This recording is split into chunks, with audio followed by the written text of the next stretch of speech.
Thank you, Mr. Mayor and members of the City Council. Just wanted to say before I begin, it's an exciting night for a number of different reasons. One of those reasons is that we are finally on our public access channel this evening. So we're streaming on that, and we'll be doing so in meetings coming into the future. If I could also take just a quick moment, I wanted to recognize you, Mr. Mayor, for your leadership in the Opioid Committee. That's a tremendous and important work for our community, and I just wanted to recognize you publicly and appreciate all of your leadership on that as an outstanding, not just result, but in public process and in local governance. So thank you very much for what you've done for our community on that front.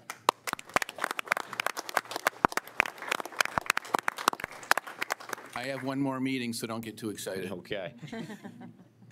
All right, with that, we'll just jump right into the important dates coming up over the next month. I'll just draw your attention to a couple forums, the City Council Forum, which will be held at 6:30 on the 23rd of this month at the North Dakota State Fair Center. And then the Minot Mayor's Forum will be held at the Grand Hotel at 6:30 p.m. on the 24th of this month. Committee of the Whole and the Planning Commission, because of the holiday, keep in mind we're going to be closed for the Memorial Day holiday. The Planning Commission gets moved to Tuesday the 29th at 6:30. The Committee of the Whole will be prior to that at 4:15 that same day, followed by, on the 30th, another Committee of the Whole meeting, and then finally City Council at 6:30 here on the 4th of June.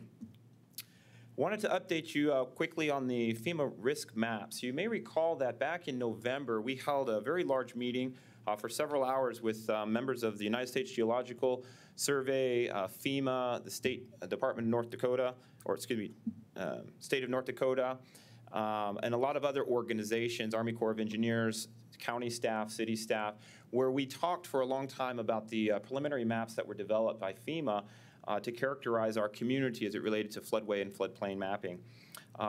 We were given an opportunity to learn from them and also take the information that they had provided preliminarily and evaluate that information and make comment to that information. I'm pleased to say that you know that we submitted comments to FEMA and the state in regard to those maps, and we've recently held another meeting with them to talk about the comment processing, meaning the information that they took from us and then churned and came back to share with us back in April. And so I wanted to let you know that the city, its consultants, the county, and other representatives, and I do want to make a shout out to Ryan Ackerman and his team over at Ackerman Esfold for helping the city on this, because they were very instrumental in helping us to evaluate those preliminary maps.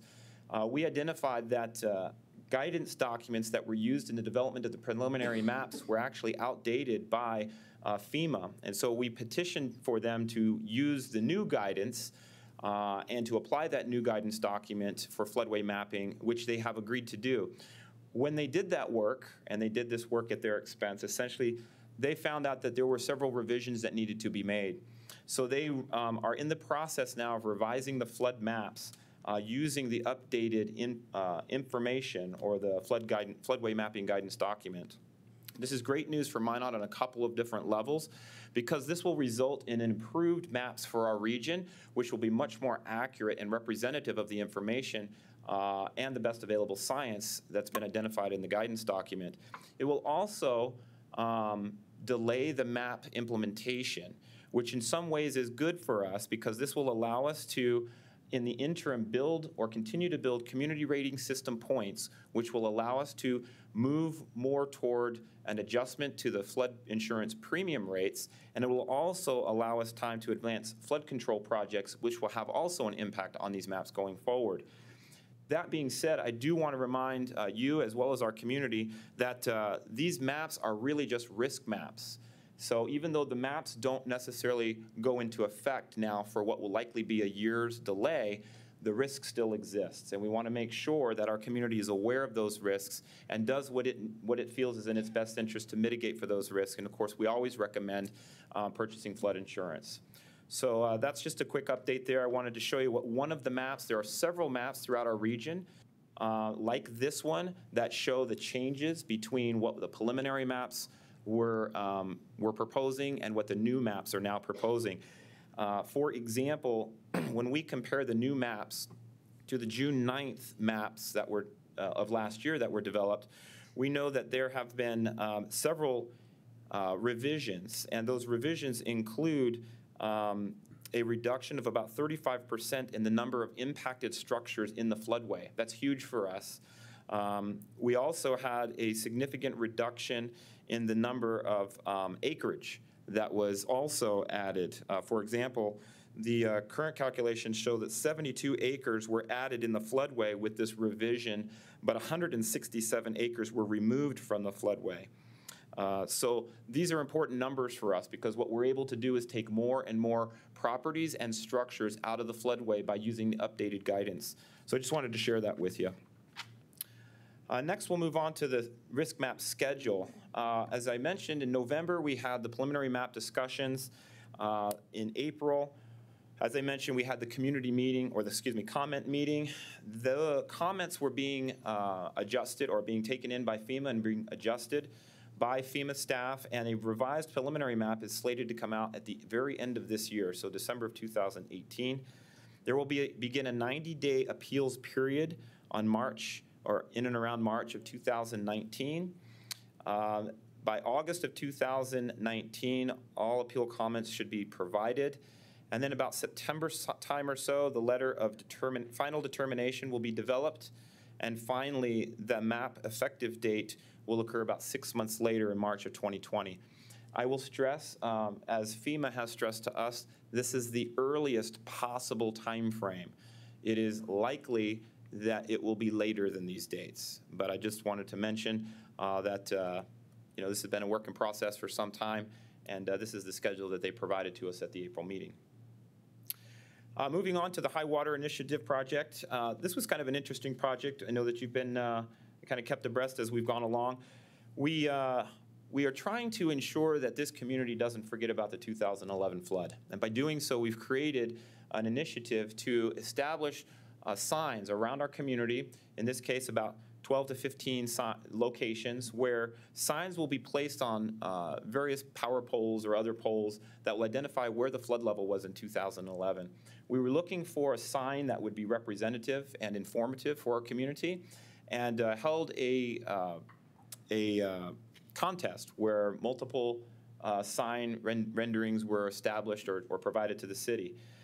There were two options. These were two of the finalist options that were presented.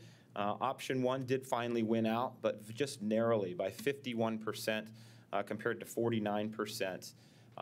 This is pretty exciting, though, for our community. We intend to initiate this project on around June 25th. So we'll have an unveiling, and we'll actually have some information and a ceremony to unveil this. So we're pretty excited about this project as well. Moving forward, wanted to give you a brief update on some various construction projects around town. We don't have time to go into all of them, so I'll just hit the highlights here. First of all, let's talk about Phase 1, Phase 2, and Phase 3 of flood control. I'll be very brief here because Mr. Ackerman and some of his team members had provided a pretty extensive update at the last committee of the whole meeting, so I won't go into all of those details. I just wanted to hit the public impact details, and that is to say that relocation of the Bark Park is going to be necessitated by these projects. So the Bark Park is going to be located on the north side of 7th Avenue near the bypass. The path that's going to be atop the existing levee has also been closed and is going to be removed. There will be a temporary closure of Forest Road and intersection of 7th Avenue Southwest and 20th Street Southwest. And then finally, there will be permanent road closures on 3rd Avenue Southwest, east of 15th Street, and Forest Road west of 16th Street. So as these projects continue, there will be more disruptions along the way that the public should be aware of. We'll try to minimize the inconvenience to the traveling public and also neighbors and those sorts of things. But this is important work, as you all know, for our community. Next, I wanted to talk about the Broadway Bridge replacement. Demo of the old bridge. This is the last remaining bridge. The southbound lanes is essentially about 60% complete. They are already constructing the new bridge in its place. And there's still a lot of coordination happening between the contractors and the railroads, which is going nicely. Keep in mind for drivers that there's no left turn on 4th Avenue going west. That's important to keep in mind, and that will be for some time. And then lastly, at least at this stage of the game, the project remains on schedule for a late fall completion, so that's pretty exciting. You'll also notice that they've been making some what you call handrail and gating and that sort of stuff, improvements on the northbound lane, which was not able to get accomplished last year. So that's looking out to be very nice as well. Lastly, for 83 bypass, wanted to talk a little bit about some of what's going to happen here at the intersection of the 83 bypass and Highway 252. There'll be a lot of different impacts starting essentially today. These impacts look like this. There's going to be head-to-head traffic going north and south on the bypass for for quite some time here. The southbound lane onto Highway 2 and 52 is going to be just one lane southbound, which you could either turn right, go straight, or turn left off of. So it's going to be a bit of a bottleneck here. Also, there's only going to be one westbound lane through the intersection of Highway 2 and 52, which is also going to bottleneck traffic kind of towards the east as well. The work is estimated to take just about maybe the period of the month or so, and we do hope to get that done as soon as we can. As part of the widening to the north, where we have the overpass of 83 and 4th Avenue, there's going to be no through traffic starting probably the end of this month or so that's going to be allowed on the overpass. Instead, traffic will be rerouted onto the west on and off ramps. And that's to allow for work that's going to need to be accomplished in order to accommodate existing work with regard to the widening of the roadway and the bridge work that needs to be accomplished to get that done. So there's really no specific time just yet, but we believe about later in May that this will begin, and it'll of course take some time. So we apologize again for that inconvenience as well. Just to update you on the National Disaster Resiliency work that we've been doing, the downtown gathering space, as you know, has been proceeding nicely, and with your approval this evening, we will be able to process the substantial amendment. If that does happen, then the public comment period is slated to start tomorrow. We'll run 30 days. There is also a public meeting that's been scheduled in anticipation of your approval this evening. That'll happen just a few weeks. The affordable housing component of the NDR programs is proceeding nicely as well. The GAP financing program, which was launched in February, already has 18 applicants, which is nice to see. There is going to be a Q&A session on May 8th for the downtown multifamily housing project RFPs. The RFQ for the housing design book is being developed now. We do hope to bring that back to you in June, hopefully at the committee of the whole. Then work also continues at the Park South project, and we do hope that the project will be completed by about mid to late summer this year, so that's pretty exciting.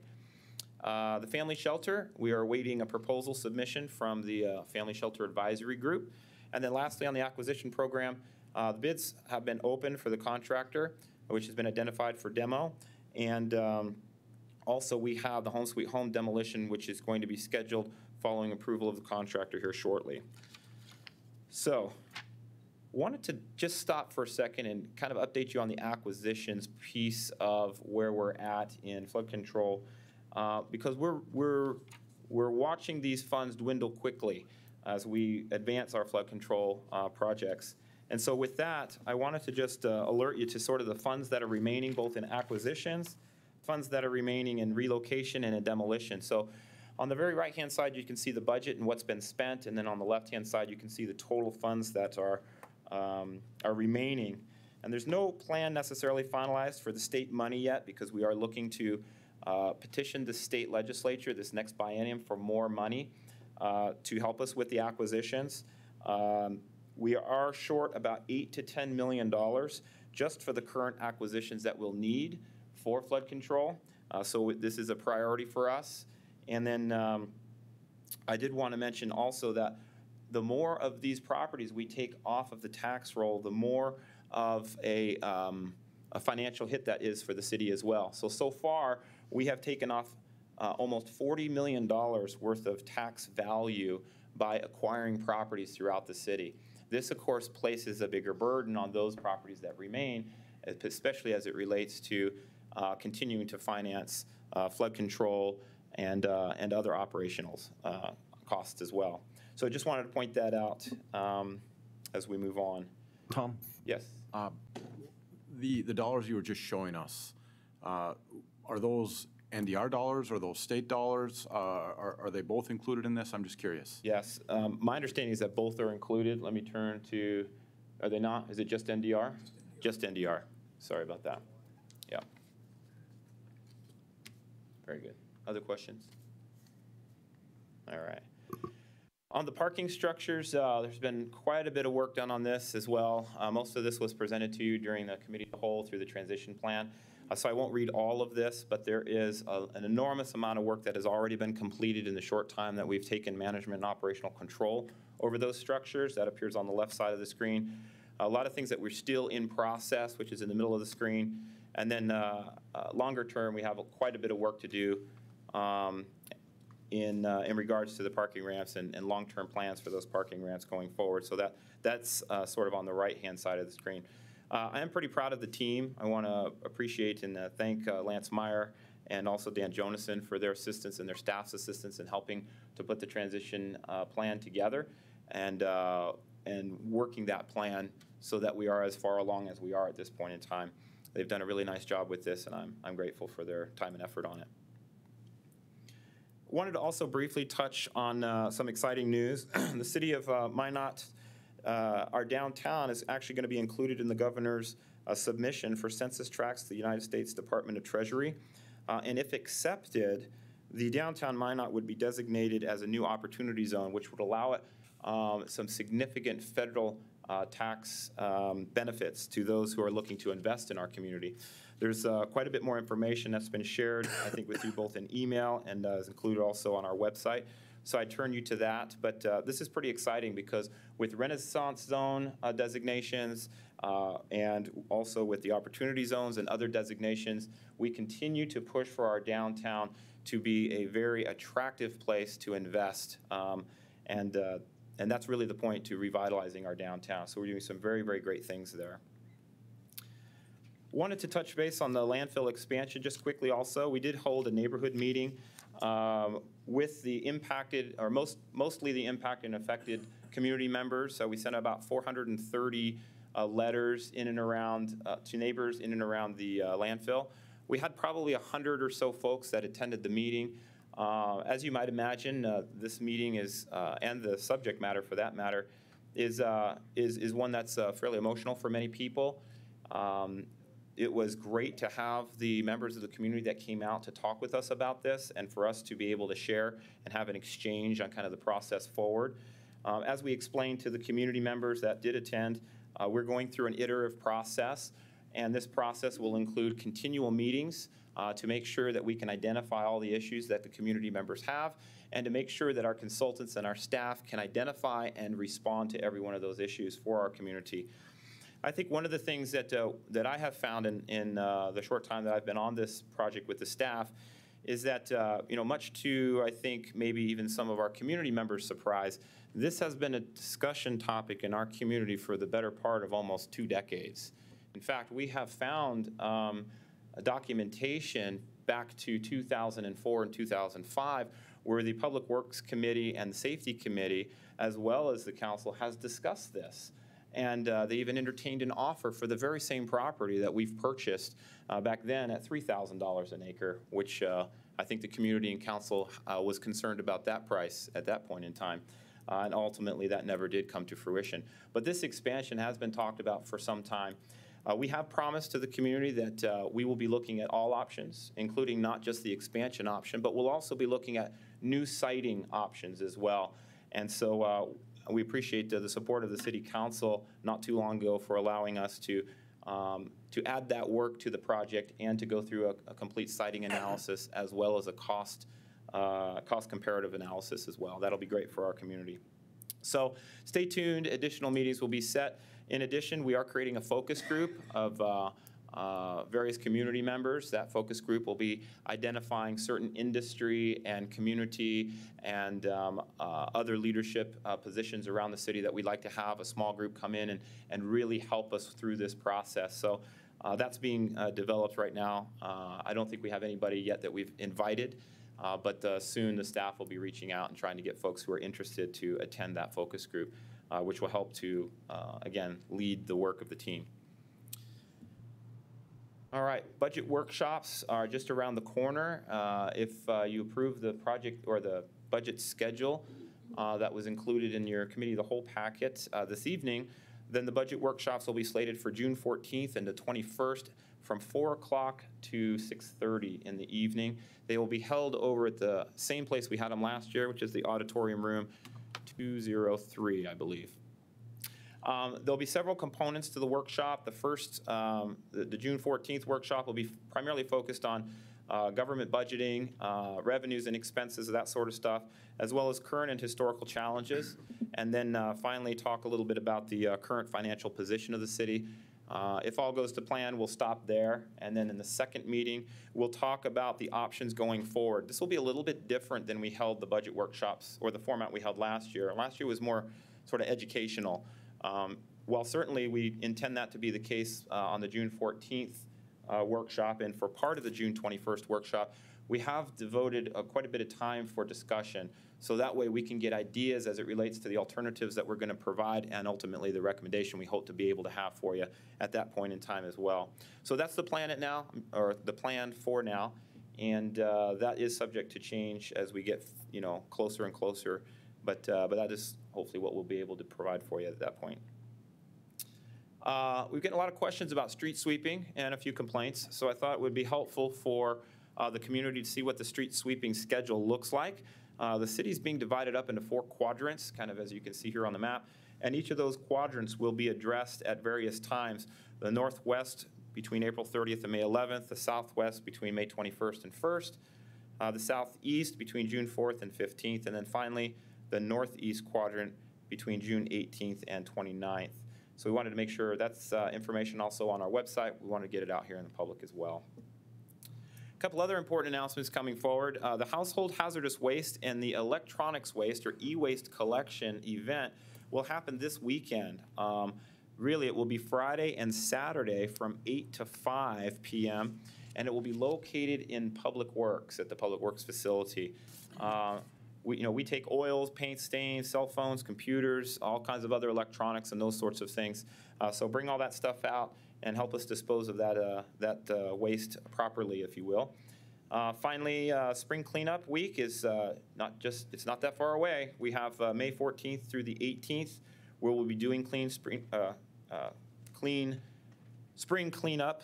And the types of things that we'll be taking at the curbside include quantities of bulk and household materials, trash, other items like appliances, furniture, junk, those types of things. Most of the community is familiar with this. They love this program, and the complaint that we get is that we don't do it enough.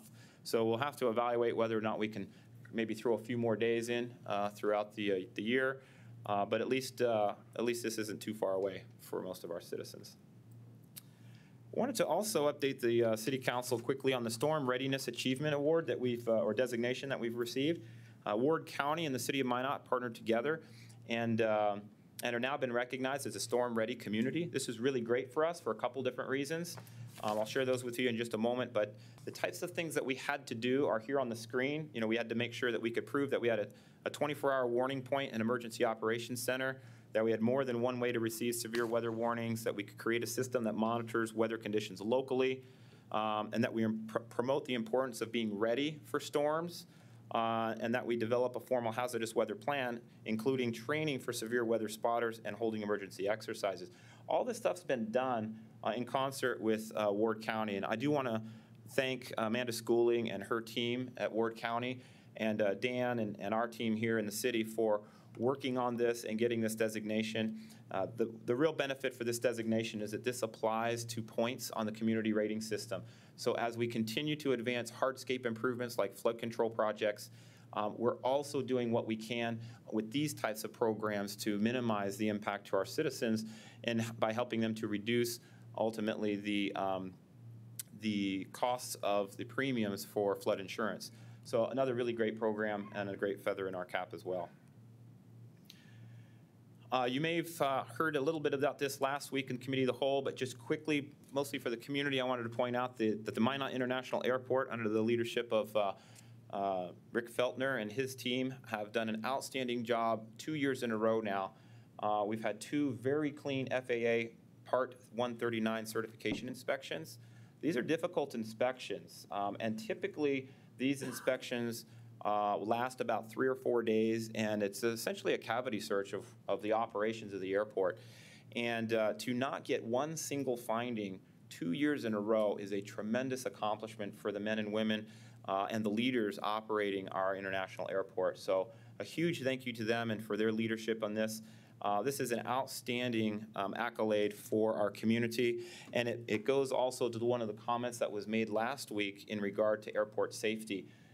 This certification should help prop up the airport as being one of the best operated and safest airports in our country. So we're very excited about this certification as well.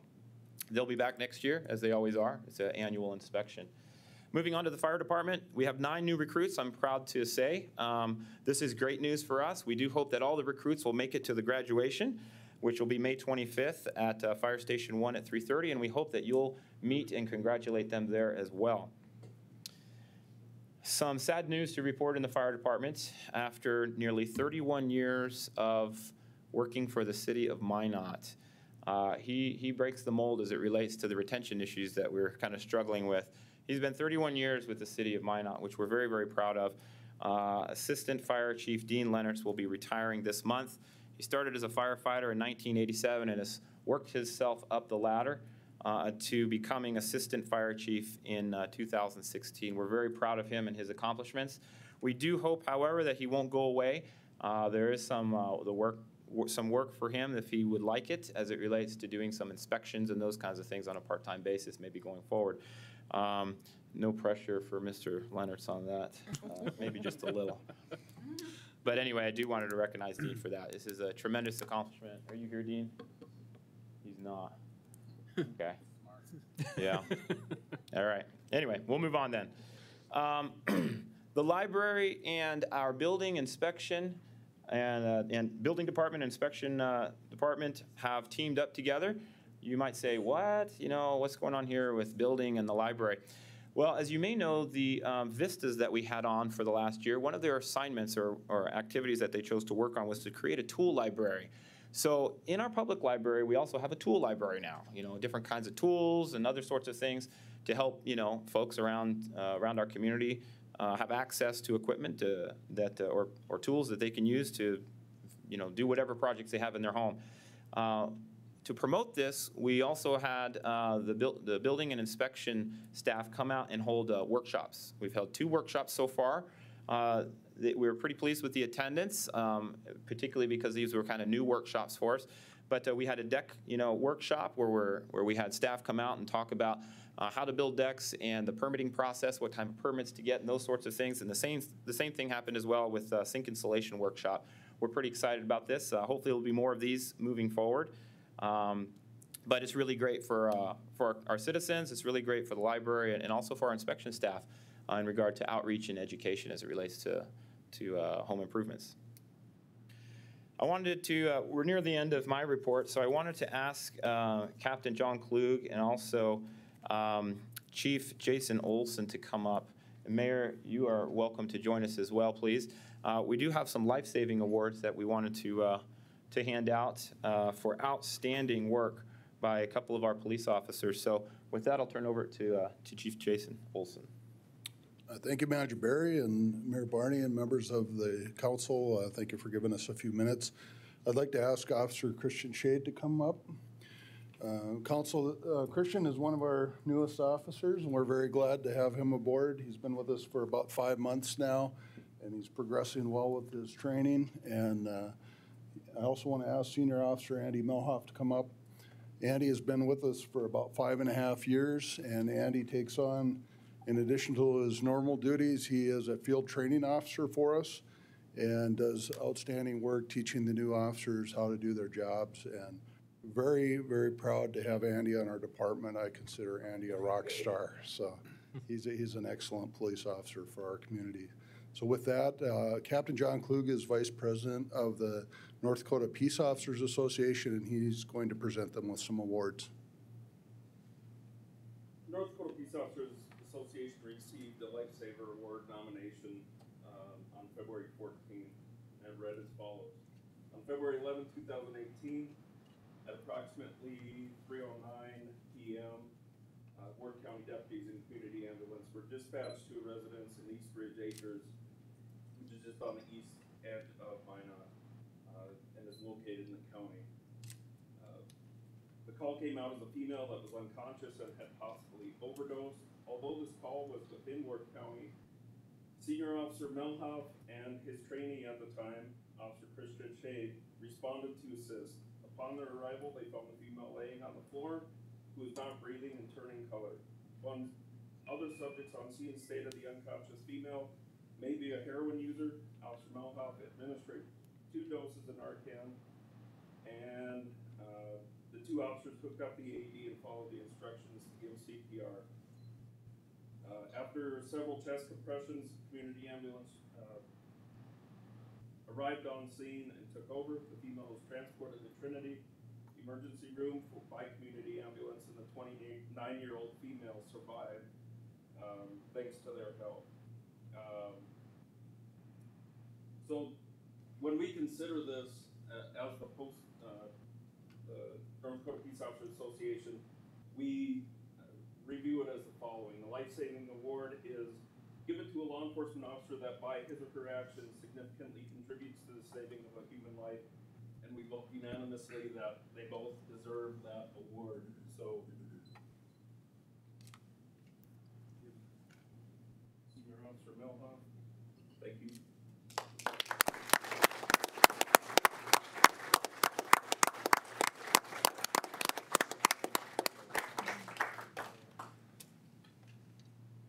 And Officer Christian Shade, thank you.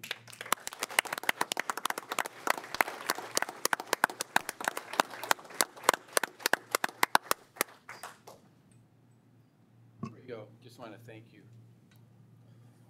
Andy and I go way back. I'm not gonna tell any story. He's just feeding.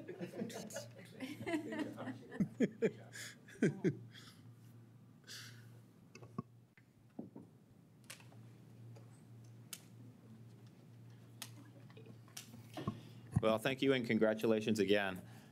With that, that concludes my presentation and report for the City Council for this month. I'll stand for any questions you might have.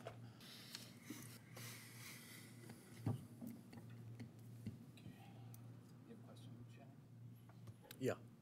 Alderman Straight? Thank you, Mr. Mayor. Tom, I guess, just to start, that example of the saving of a life, I think really speaks to the mayor's work and the importance of moving that work forward, Mr. Mayor. So I did want to talk about that right now because just before I arrived tonight, I watched a news story about an instance just like that. But over the course of the year, there was follow-up within the community. And I think that speaks to, we have to think differently about how we're going to approach this. So I hope that we can figure out a process where we can go back and visit this individual as a way to further the discussion about the opioid situation that we have. So I did want to speak to that, and Mr. Mayor, reassure you as the lone committee member from the council that will be sitting up here next year, I will see to it that whoever takes over as mayor will take that on immediately. So I want you to rest assured with that. Tom, I have a couple of questions. Are we going to be posting press releases throughout the summer, the construction season, for the general public to know traffic changes? Is that just on the city website, or are there other modes that we're sharing that information with the public? Because a lot of people have voiced their frustration already. Thank you, Alderman Straight. We are actually, every Friday, we get new road construction maps that are sent out by the engineering department. We also include this on our website. It's difficult sometimes because these things change weekly, you know, traffic patterns and which way people are going and where we're at in various projects do change rapidly or frequently. So that does make it a challenge. If people are concerned and they have construction either in their way that they're getting to and from places, they should check the website. That's certainly being updated. Or if they have impacts associated with things that are going on in their neighborhood, again, they should check the website as well. It's just very difficult to constantly try to get out. I mean, we send stuff out in our city newsletter, but that's a monthly publication. Press releases do go out for notable major changes and those sorts of things, but at this point in time, the website's really the best way to get information. Okay. Mr. Mayor, if I can. Alderman Straight. Mr. Berry, can you give us a little status report on what's happening with Trinity Hospital and the expansion that we keep hearing? We get phone calls. I kind of expected that to be on committee of the whole this month, but it doesn't seem to be. Or what's happening so we can inform the public, because the public doesn't believe anything's happening. So. Well, I've been assured by Mr. Kutch at Trinity that quite a bit of activity is going on. In fact, the updates that he's been providing me include that they have gotten all of their financing in order as of the end of last year. All of their bonds were issued, essentially sold, if you will. They are planning for a June groundbreaking. And so sometime in the middle of June, they'd like to have the city and other community partners come out and partake in that groundbreaking ceremony with them. We continue to work with them internally on coordinating some of the plan review and construction and inspection related activities. We are working through some issues of concern as it relates to permit fees and those costs, and they may come to the City Council to ask for your assistance in regard to helping resolve some concerns associated with those permit fees. One of the things that we're struggling with is that this will be probably one of the largest construction projects in our community, and we're just not resourced for a project like this. So we'll be needing to consult services, using consulting services to help us with the plan review and inspection process. Of course, that adds some cost to the project, and they're concerned about that as well. So we continue to work on this with Trinity staff, but I'm assured that they're moving forward and that they expect a groundbreaking in June of this year. Any other questions? Alderman Straight. Thank you, Mr. Mayor, for indulging me. Tom, I just wanted to provide a brief update. A group of us were in Rapid City over the weekend, meeting with Dan Sempner, Destination Rapid City. They run the Main Street Square in downtown Rapid City. It's been in existence for 8 years. Destination Rapid City is a entity that was formed to run their square. It's a public gathering place, much like we're trying to build here locally. The space has been in existence for 8 years. Mr. Sempner is a 36-year-old downtown business owner who kind of got frustrated when the mall was built. Their downtown was dying. He had a real desire to figure out a way to re-energize the community. And so out of that, I think the group that was there had a lot of takeaways. And I just wanted you to be aware. I met with Mr. Zakian this morning to talk about our timeline and our next steps, because I think we owe it to the public to be providing that. So I appreciate hearing that there's going to be a public meeting. I'd like to encourage you and Mr. Zakian to have that public meeting at the Parker Senior Center across from what is proposed of our gathering space. And Mr. Zakian and I spoke about the discussion about establishing a BID district, a business improvement district. This was done in Rapid City. This helped not only create the capital to help fund an organization that would run the space, but also kind of talked about the larger ongoing issue of the operation and maintenance of the space. So Mr. Zakian and I spoke about that this morning. We talked about the subrecipient agreement, trying to get that started with the Park District. They've been identified in the NDR application. So I think we need to start that process, and John was in agreement on that, to really see what the park's role is going to be in this. I think the sooner we can start that, the sooner we can start talking about the overall organization that's going to run this space, because in Rapid City it was established 6 months to a year out of construction. And as Mr. Zakian and I spoke today, and we want to do it right, yes, but we want to move ahead. And our goal is to clearly break ground sooner than September of 2022, when the NDR funds have to be spent. Our goal is to do that ideally a year from now. And so our mayoral candidates are all in the room. I firmly expect that the public is going to be after those folks to transition and jump kind of on board to spearhead this and move it forward, as well as our mayor has done. So I did want to speak to those things, because there's energy coming out of our meeting in downtown Rapid City, and we're going to capitalize on it. And so I just wanted the public to be aware of that, because it's critical and important to a lot of people. The space in Rapid City revitalized $50 million in the community. It's 74,000 people in Rapid City. Clearly, we're not that. But I think if we do it right and do it well, it can be inclusive, and it can be a huge gain for this community. So I wanted to speak to that. And then finally, Mr. Mayor, if you'll indulge me one last time about the budget. Tom, I really appreciated you speaking about options, because the public wants to hear, the city's got priorities, what might we take off the table because we can't afford it? And I appreciate you saying that mainly because Mr. Gary Rasmussen is my neighbor and a firefighter that's in the back of the room. And I think all of us up here want to make sure that city staff are compensated. And if we're going to talk about that moving forward, we're going to have to prioritize what we're going to spend money on, what we're going to take off the table. So I appreciated you including that. So Thank you. sorry, Mr. Mayor. Any Thank other you. questions for Mr. Berry? Alderman Wolski, Thank you, Mr. Mayor. you don't get as much time as Straight. I understand completely. Tom, I was greatly appreciative of you bringing up the street sweeping policy and the manner in which we're conducting this, because this is something that I've wondered about. And I was in fact going to request this as an agenda item next month, because I wonder if the manner in which we clean up our streets in the city might reflect more the manner in which I think many of us probably take care of our homes when we're having guests, which would maybe be to focus on our common areas, which I would think of as the commercial districts, the downtown area, the malls, the Burdick Expressways, the 4th Avenue Northwest. I think it would put a nice foot forward if we concentrated on those areas first before we moved out into the residential neighborhoods and randomized the manner in which we went through those through the town. But I think I would like to consider the council to consider that policy change next month. So I don't know if simply mentioning it here is enough to bring that forward, but I would appreciate that. Right. Thank you. Mr. Mayor, if I can turn to the Public Works Director, I think some of that is already occurring.